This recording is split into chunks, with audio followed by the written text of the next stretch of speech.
നമസ്കാരം. ശിവപ്രിയ ജ്യോതിഷ പ്രോഗ്രാമിലേക്ക് എല്ലാവർക്കും സ്വാഗതം. ഞാൻ ഇന്ന് പറയുന്ന ജ്യോതിഷ സംബന്ധമായ വിഷയം 1201 ആണ്ട് പുതുവർഷ മലയാള നക്ഷത്ര ഫലമാണ്. അത് അത്തം നക്ഷത്രത്തെ പറ്റിയാണ് ഞാനിവിടെ പറയുന്നത് അത്തം നക്ഷത്രത്തെ പറ്റി.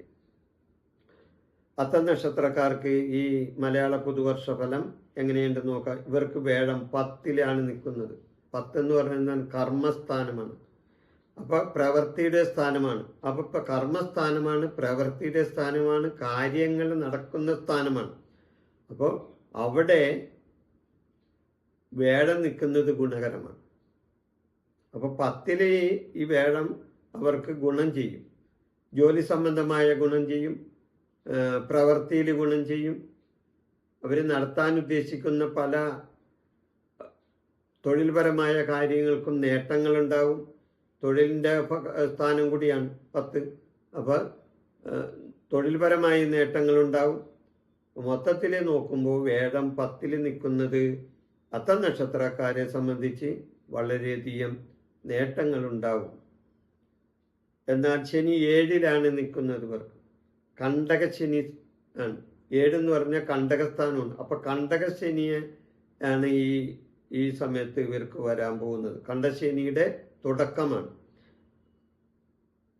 കണ്ടകം എന്ന് പറഞ്ഞു കഴിഞ്ഞാൽ 7ആണ്. 4, 7, 10 കണ്ടകസ്ഥാനമാണ്.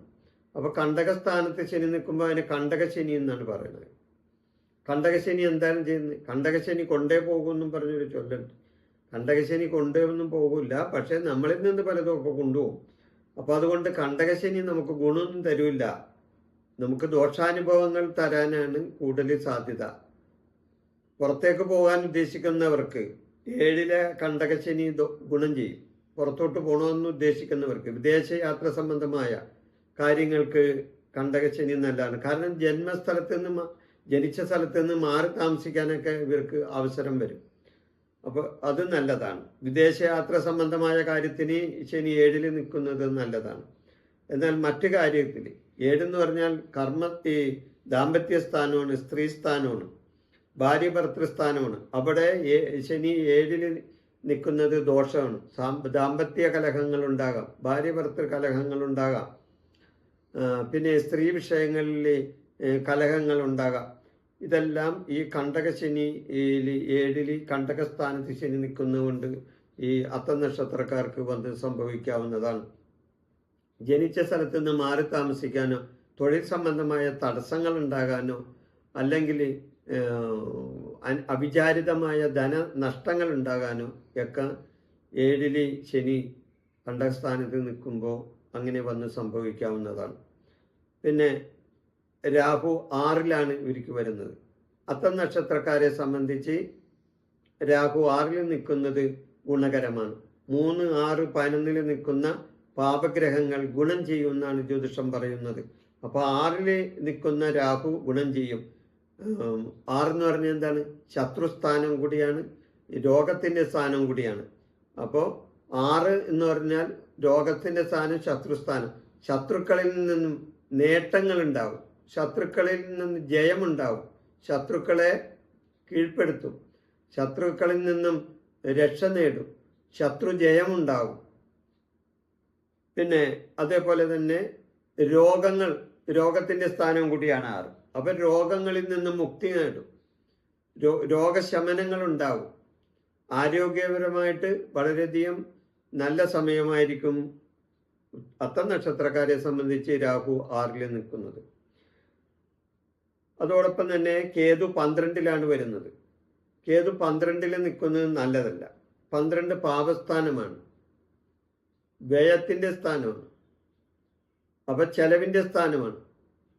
അപ്പം ചെലവ് കൂടുതലാണ് വരും. വരവിൽ കൂടുതൽ ചെലവുണ്ടാകാനായിട്ടുള്ള സാധ്യതയുണ്ട്. എന്ത് കാര്യത്തിന് തുനിഞ്ഞിറങ്ങിയാലും അവിടെ തടസ്സങ്ങളും അവിചാരിതമായ ചെലവുകളും അവിചാരിതമായ ചില പ്രശ്നങ്ങളും ഈ കേതു 12ൽ നിൽക്കുമ്പോൾ ഈ അത്തം നക്ഷത്രക്കാരെ സംബന്ധിച്ച് ഉണ്ടാവുന്നതാണ്. അപ്പം മൊത്തത്തിൽ നോക്കുമ്പോൾ അത്തം നക്ഷത്രക്കാർക്ക് 1201 പുതുവർഷ ഫലം മലയാള മാസ പുതുവർഷ ഫലം വേഴം 10 നിൽക്കുന്നത് മാത്രമേ ഉള്ളൂ. മറ്റു കാര്യങ്ങളെല്ലാം ഗുണകരമല്ല. എന്നാൽ രാഹു 6 നിൽക്കുന്നത് ഗുണമാണ്. 7 കണ്ടകസ്ഥാനത്ത് ശനി നിൽക്കുന്നതും 12 കേതു നിൽക്കുന്നതും ഇവരെ സംബന്ധിച്ച് ഗുണകരമല്ല. അപ്പോൾ അത്ത നക്ഷത്രക്കാർക്ക് പുതുവർഷത്തിൽ ഈ 1201 ആണ്ട് മലയാള പുതുവർഷ ഫലത്തിൽ ഇവർക്ക് ഗുണദോഷ സമ്മിശ്രമായിട്ടുള്ള കാര്യങ്ങളാണ് വന്ന് സംഭവിക്കാൻ പോകുന്നത്. ഇവർ പ്രശ്ന പരിഹാരമായിട്ട് എന്താ ചെയ്യേണ്ടത്? ശാസ്താവിനെ പ്രീതിപ്പെടുത്തി മുന്നോട്ട് പോകണം. ശാസ്താവിന് വഴിപാട് നടത്തി പ്രാർത്ഥിക്കണം. ശനിയാഴ്ച ദിവസങ്ങളിൽ ശാസ്താവിന് എള്ള് തിരി കത്തിക്കുക, നീരാഞ്ജനം, എള്ള് നിവേദ്യം, ശനീശ്വര പൂജ ഇതെല്ലാം നടത്തുന്നത് നല്ലതാണ്.